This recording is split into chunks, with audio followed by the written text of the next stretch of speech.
병원을 가보면 출산을 전문으로 하는 그런 산부인과 병원이 있고요. 아이들을 전문으로 하는 소아과 병원이 있고요. 뼈를 전문으로 보는 정형외과가 있고 또 우리의 장기를 전문으로 보는 내과가 있습니다. 성경 말씀도 이와 같이 영혼의 여러 분야를 다루고 있습니다. 가장 먼저 어린아이가 산부인과 병원에서 출생을 하듯이 영혼이 출생하기 위해서 필요한 말씀들이 있습니다. 전도와 구원에 관한 말씀들입니다. 구원받은 후에 하나님에 대해서 기본적으로 알아가야 할 그런 청소년기에 해당되는 말씀들이 있고요. 좀 더 자라서 일꾼이 되고 청지기가 되어 하나님을 섬기도록 하는 청년에 해당하는 말씀들이 있습니다. 좀 더 자라서 교회와 성도들에게 덕을 끼치고 본이 되도록 돕는 장년에 해당하는 말씀들이 있고, 또한 죽음과 천국, 소망에 대해 다루는 노년에 해당하는 말씀들이 있습니다. 우리 인생의 요람에서 출발해서 무덤에 이르기까지 영적으로도 출생부터 부활에 이르기까지 자라가는 과정이 있다라는 것입니다. 그래서 1절 끝부분에서 사도 바울은 너희 구원을 이루라 라고 권면합니다. 이 표현은 어느 한 과정에 머무르려고 하거나 모든 것을 다 이룬 것처럼 안도해서는 안 된다는 것이죠. 계속하여 다음 단계를 향해 걸어가야 한다는 것이고, 마지막 부활에 이르기까지 성장을 멈추지 말라는 것입니다. 예수 믿고 구원받았다고 해서 끝난 게 아닙니다. 구원의 기쁨을 소유했다고 해서 끝난 것이 아닙니다. 성령 충만하다고 해서 끝난 것이 아니고, 열매 맺었다고 해서 끝난 것이 아닙니다. 계속 성장을 추구해서 완전한 부활체로 변모되는 구원의 완성에 이르기까지 구원을 이루어야 합니다. 그런데 이 과정을 걸어갈 때 어떤 마음 자세로 걸어가야 할지 오늘 1절 중반절에서 밝히고 있습니다. 항상 복종하여 두렵고 떨림으로 너희 구원을 이루라라고 말씀하죠. 목사님이나 전도사님 같은 분이 곁에서 지도를 해주고 도와주든지 혹은 지도를 해주지 않고 도와주지 않든 상관없이 항상 복종하여 두렵고 떨림으로 구원을 이루라고 말씀합니다. 무엇에 복종하라는 것입니까? 사람에게? 주의 종에게? 아닙니다. 회전하는 그림자가 없으신 하나님, 온갖 좋은 은사와 온전한 선물을 주시는 빛들의 아버지 되시는 하나님, 우리의 창조자 되시고 구원자 되시고 왕이 되시고 우리에게 한없는 사랑을 베풀어 주시는 하나님께 복종하라는 것입니다. 항상 복종하라는 것입니다. 하나님께서 항상 우리를 사랑하시니 항상 그 사랑에 반응하는 마음으로 복종하고, 항상 우리와 함께 하시니 항상 힘을 내서 복종하고, 항상 은사를 주시니 은사를 사용해서 복종하고, 항상 선물을 주시니 선물 받은 자의 기쁨으로 복종하고, 그렇게 항상 하나님 말씀대로 살아가려고 복종하는데 성공해야 하는 것입니다. 복종하되 두렵고 떨리는 마음으로 복종하라라고 말씀하죠. 두렵고 떨림으로, 포보스, 카이, 크로모스, 포보스, 크로모스, 이 두려움, 떨림, 이 두 가지를 가지고 하나님께 복종해야 한다. 두려움과 떨림, 한 주간 동안 묵상한 표현입니다. 왜 이 표현이 제 머릿속에 맴돌았냐면 몇 달 전에 읽은 책 때문입니다. 유실론적 실존주의 대표 철학자인 키엘 쾌고르가 쓴 두려움과 떨림, 변증법적 서정시라는 책을 읽어보면 아브라함이 하나님으로부터 아들 이삭을 번제물로 바치라는 명령을 받은 후에 집에서 그 제사를 준비하면서 느꼈던 심리적 과정, 얼마나 두려웠고 얼마나 떨렸고 얼마나 주저하며 고민했을까.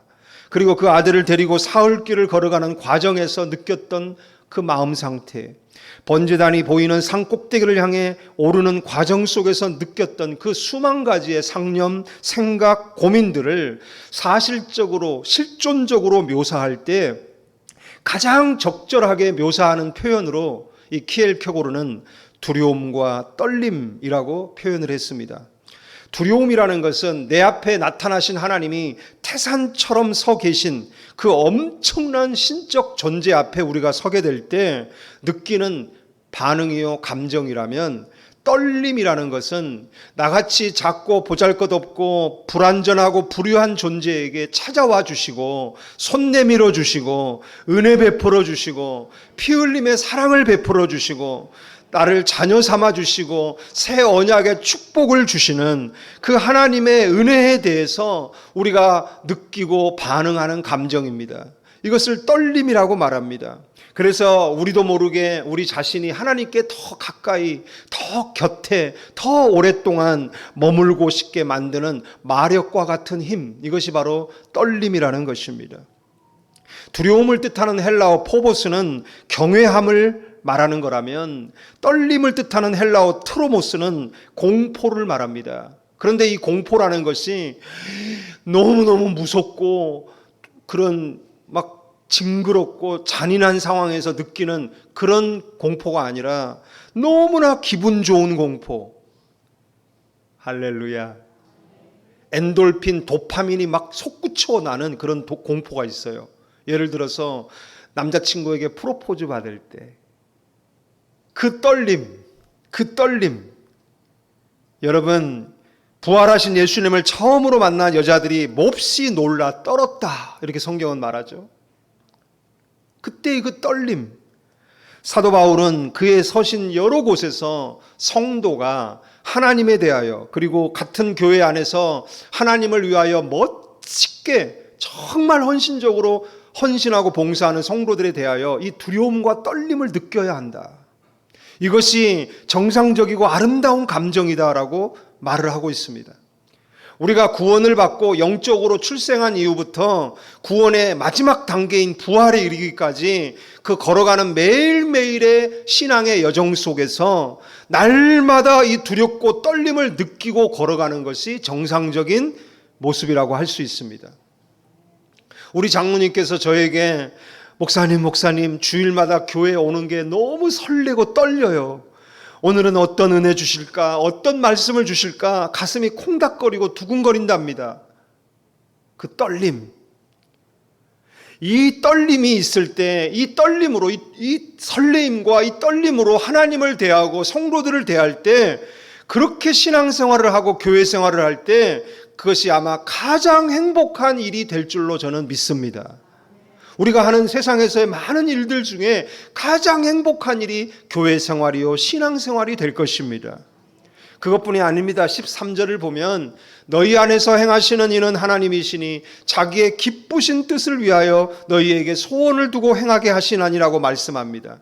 우리 안에서 행하시는 성령 하나님이 우리 마음에 소원을 일으켜 주실 때도 동일하게 설레임과 떨림을 느끼게 된다라는 거예요.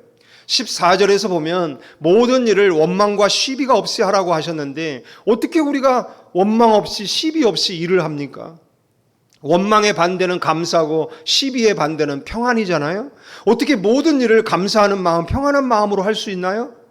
우리 안에서 행하시는 성령 하나님이 주시는 설레임과 떨림이 우리를 막 기쁘게 할 때, 그 신령한 기쁨에 사로잡혀 일할 때 혹여나 원망이 일어나고 혹여나 시비가 있어도 넉넉한 기쁨으로 모든 걸 다 넘어가는 거예요. 스무스하게. 할렐루야.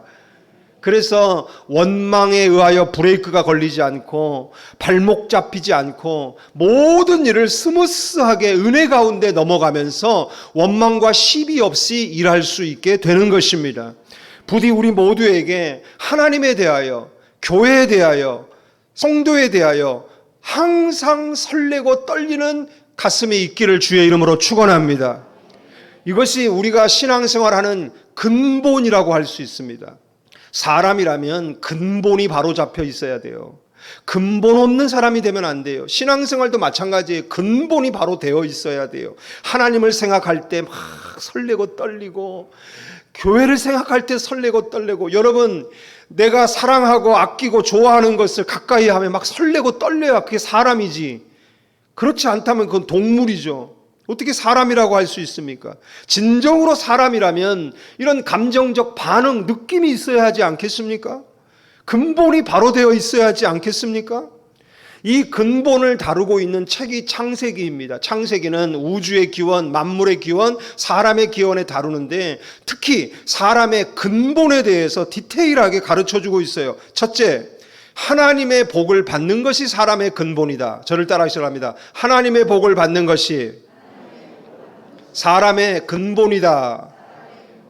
우리가 어떻게 인생을 설레고 떨리는 마음으로 살아갈까요? 먼저 하나님의 복을 받아야 합니다. 창세기 1장 27절을 다 같이 읽어봅니다. 하나님이 자기 형상 곧 하나님의 형상대로 사람을 창조하시되 남자와 여자를 창조하시고 하나님이 그들에게 복을 주시며, 사람은요 하나님으로부터 복을 받음으로 그 존재가 시작되었고 그 의미가 시작된 존재입니다. 그러므로 하나님의 복 안에서 살아야 하고요, 하루하루를 시작해야 합니다. 그래야 그 설레임과 떨림이 있습니다. 즉 모든 일을 하기 전에 하나님의 복 앞에 서서 복을 받는 경험을 한 다음 그 삶을 시작하라. 말씀으로 주시는 복을 받아서 복을 담고 복을 품고 살아갈 때 근본이 바로 되어 있는 인생을 살아갈 수가 있는 것입니다. 전도서 12장 13절을 다 같이 읽어봅니다. 하나님을 경외하고 그의 명령들을 지킬지어다. 이것이 모든 사람의 본분이니라. 하나님은 사람에게 복을 명령하시고 복이 이루어지도록 성령을 주셨습니다. 지금도 하나님은 우리에게 복을 명하십니다. 강단에서 선포되는 말씀으로 우리에게 복을 뿌려주시고 복을 입혀주고 계십니다. 우리는 우리에게 복을 뿌려주시고 입혀주시는 그 선포되는 말씀에 대하여 설레고 떨리는 가슴으로 서야 합니다. 아담과 하와가 자신들에게 복을 명하시는 하나님 앞에 최초로 서서 느꼈던 감정, 그것은 설렘과 떨림이었습니다. 우리의 가슴도 말씀으로 선포되는 복 앞에서 설레고 떨리는 경험을 해야 합니다.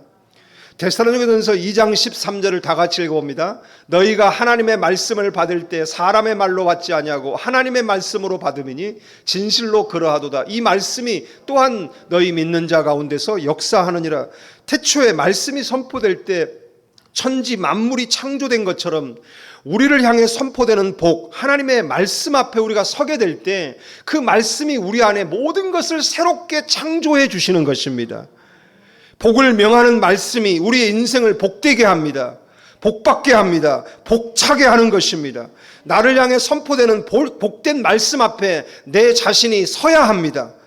우리는 다른 모든 것을 쫓고자 하는 나의 어떤 성향, 기질, 습관을 다 무릎 꿇려서 주일날이 되면 무조건 하나님의 말씀 앞에 나를 세워야 합니다. 먼저 그 복을 받음으로 말미암아 내 근본이 바로 세워진 다음에 일주일을 시작해야 되고 하루를 시작해야 되는 것입니다. 이것이 우리가 가장 먼저 회복해야 할 사람의 근본입니다. 두 번째, 하나님의 것을 맡은 것이 사람의 근본이다. 저를 따라 하시기 바랍니다. 하나님의 것을 맡은 것이 사람의 근본이다. 하나님께서 사람에게 복을 명하신 후에 맡겨주신 것이 분명히 있습니다. 창세기 1장 28절 이하의 말씀인데요, 다 같이 읽어볼까요? 하나님이 그들에게 복을 주시며 하나님이 그들에게 이르시되 생육하고 번성하여 땅에 충만하라. 땅을 정복하라. 바다의 물고기 하늘의 새와 땅에 움직이는 모든 생물을 다스리라 하시니라. 하나님이 이르시되 내가 온 지면에 씨 맺는 모든 채소와 씨 가진 열매를 맺는 모든 나무를 너희에게 주노니 너희의 먹을거리가 되리라. 또 땅의 모든 짐승과 하늘의 모든 새와 생명이 있어 땅에 기는 모든 것에게는 내가 모든 푸른 풀을 먹을거리로 주노라 하시니 그대로 되니라. 보십시오. 하나하나 자세하게 설명하며 말씀하십니다. 왜 이렇게 하실까요? 그것은 꼼꼼하게 이 모든 것을 돌보고 관리를 해주라고 하면서 맡겨주신 것입니다. 하나님이 이렇게 맡겨주신 자연과 동물과 식물들, 그들을 사랑으로 돌보고 관리할 때 그들은 사람이 살아가는 데 필요한 모든 양식을 제공해 주고 사람이 살아가는 데 필요한 모든 환경을, 최적의 환경을 제공해 주는 것입니다. 상생입니다. 아담과 하와가 하나님의 말씀의 복을 받아서 맡겨진 모든 자연과 동물과 식물들을 사랑으로 돌보고 관리해 줄 때 그 모든 것들은 사람에게 양식을 제공해 주고 환경을 제공해 주는 것입니다. 그래서 사람은 이렇게 하나님이 자신에게 맡겨주신 이 웅장하고 거대하고 다양하고 다채로운 자연과 만물, 아름답고 신기하고 신비스러운 동물과 식물들을 보면서 그 경이로움에 감탄하고 감동하며 가슴 터질 듯한 희열을 느끼도록 되어 있습니다. 우리는 우리 주변에 있는 자연과 만물, 하다못해 바람에 둥글러가는 그런 나뭇잎 하나를 보면서도 정말 하나님의 만드신 이 모든 만물이 정말 놀랍도다, 설레임과 떨림을 느껴야 합니다. 또한 인간의 무분별한 자연훼손과 환경 파괴로 인해 자연이 죽어가고 있고 동식물들이 신음하며 죽어가고 있는 모습을 보면서 한없이 마음 아파하고 슬퍼하며 괴로워해야 합니다. 하나님이 창조하신 본래의 건강한 모습을 회복할 수 있도록 온 힘을 쏟아야 하며 기도해야 하며 내가 할 수 있는 일을 찾아서 해야 하며 그 모든 것들이 회복되는 걸 지켜보며 기뻐하고 찬양해야 하는 것입니다. 우리의 영은 하늘에서 왔으나 우리의 몸은 육체는 흙에서 왔습니다. 흙은 우리의 고향이요 우리의 가족입니다. 그러므로 이 하늘에서 온 영과 땅에서 온 흙을 동시에 소유하고 있는 사람만이 유일하게 하늘과 땅의 중재자로서 화평을 이룰 수 있는 존재입니다. 우리는 하나님과만 화평을 이루는 데 신경 쓰는데요, 그건 옳지 않습니다. 하나님과의 화평을 통하여 이 자연 만물과의 화평을 이루어야 합니다. 모든 피조물은 지금 고통 속에서 이런 근본이 바로 잡혀 있는 하나님의 마음을 가진 하나님의 아들들이 출현하기를 원하고 있습니다. 그래서 자신들을 사랑해주고 자신들을 돌보아주고 관리해주기를 원하고 있는 것입니다. 우리가 그런 기대에 부응하는 사람들이 되기를 축원합니다. 세 번째, 하나님이 주신 짝을 사랑하는 것이 사람의 근본이다. 저를 따라합시다. 하나님이 나에게 주신 짝을 사랑하는 것이 나의 근본이다. 창세기 2장 22절 23절 다 같이 읽어봅니다. 여호와 하나님이 아담에게서 취하신 그 갈빗대로 여자를 만드시고 그들 아담에게로 이끌어 오시니 아담이 이르되 이는 내 뼈 중에 뼈요 살 중에 살이라 이것을 남자에게서 취하였은즉 여자라 부르리라 하니라. 자, 하나님이 사람에게요 가장 가까이서 당신을 느끼도록 주신 선물이 바로 짝, 배우자입니다. 하나님은 영이시라 코도 입도 눈도 형체도 손으로 잡을 수 있는 느낌도 없어요. 그러나 하나님의 형상을 닮은 짝을 나에게 보내주셔서 그 짝을 통하여 당신의 사랑, 마음을 느낄 수 있도록 선물을 주신 것입니다. 그러므로 남편은 아내를 바라보면서 설레고 떨리고 놀래야 합니다. 아내는 남편을 바라보면서 설레고 떨리는 감정으로 남편을 대해야 되는 것입니다. 영적인 아버지이신 하나님과의 친밀함, 그 하나님과의 영적인 아버지와의 친밀함은 반드시 육적인 아버지인 부모님과의 친밀함으로 이어져야 하고, 영적인 신랑이신 예수님과의 친밀함은 육적인 신랑인 배우자와의 친밀함으로 이어지게 되어 있습니다. 그로 인해 십자가가 완성이 되는 것입니다. 여러분, 어떻게 하나님만 바라봅니까? 그건 십자가의 반쪽밖에 되지 않습니다. 수직이 서 있다면 수평도 있어야죠. 반드시 하나님과의 관계는 부모님과 배우자와의 관계로 이어져야 되는 것입니다. 보이지 않는 하나님의 형상은 보이는 사람 속에 내재되어 있습니다. 우리가 말씀으로 선포되는 하나님의 복 앞에 설 때 설레임과 떨림을 느끼고, 자연과 만물, 하나님이 나에게 맡겨주신 것들을 바라볼 때 설렘과 떨림을 느낄 뿐만 아니라 곁에 있는 배우자, 하나님이 최고의 작품을 만들어 나에게 선물로 주신 이 배우자를 보면서도 동일하게 설레고 떨려야 하는 것입니다. 저 바닷가에 가고 저 산에 가야만 마음이 힐링이 된다라고 말하는 사람, 병든 사람입니다. 매일 배우자를 보면서 힐링이 돼야 되는 거예요. 하나님이 만드신 가장 최고의 작품이 곁에 있는데 그 작품을 보면서는 아무런 느낌도 없으면서 저 산에 가고 바다에 가야 와 탄성이 나오고 감탄이 나온다면 이건 병든 겁니다. 하나님의 사랑과 말씀으로 충만했던 아담은 설렘과 떨림으로 하와를 보면서 오 여자여 여자여 하라고 말합니다. 하나님의 사랑과 은혜로 충만했던 하와가 남편 아담을 보면서 오 남자여, 이 남자 여자는 감탄사예요. 사실은 설레임과 떨림에서 우러나오는 자연스러운 반응적 표현이에요. 이 사랑이 없이, 설렘과 떨림이라는 근본이 없이 남자, 여자, 여자, 남자 불러대니까 세상이 이렇게 삭막한 세상이 된 거예요. 남자, 여자가 물건입니까? 동물입니까? 사랑의 마음으로, 설렘과 떨림으로 불러야 할 명칭이요 표현인 것입니다.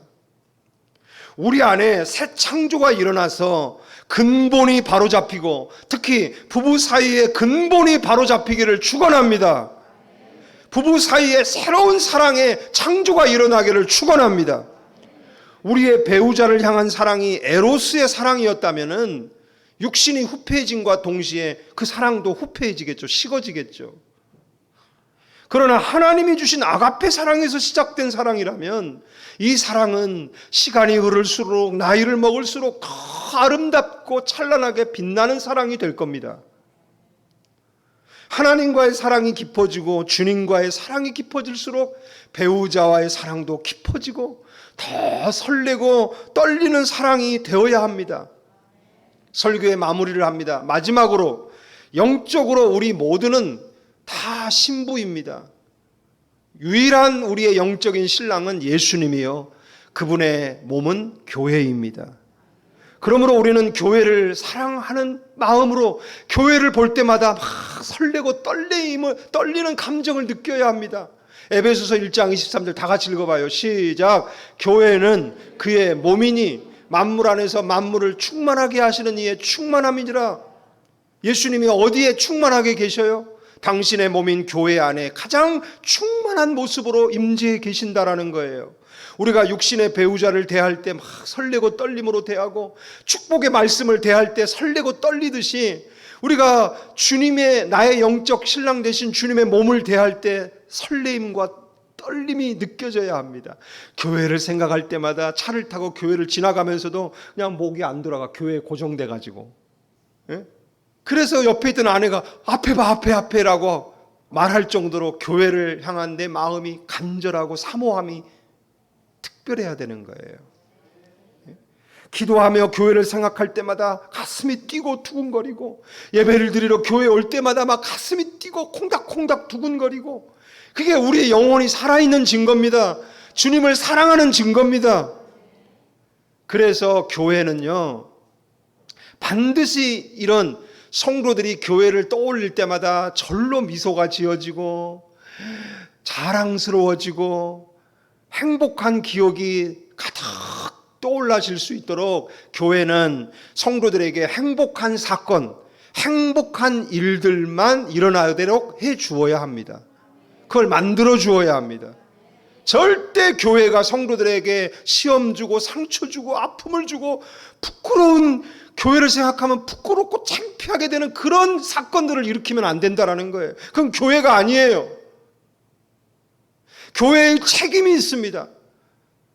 성도들이 교회를 더욱 사랑하고 더욱 소중히 여기고 더욱 자랑스럽게 여기도록 좋은 일들만 이렇게 경험하게 해 주어야 합니다. 또한 모든 성도들은 교회를 향하여 더욱 설레이고 떨리는 가슴을 가지고 기대하고 바라고 사모하며 교회를 위해서 기도하는, 그리고 사랑하고 헌신하는 삶으로 그 책임을 다해야 합니다.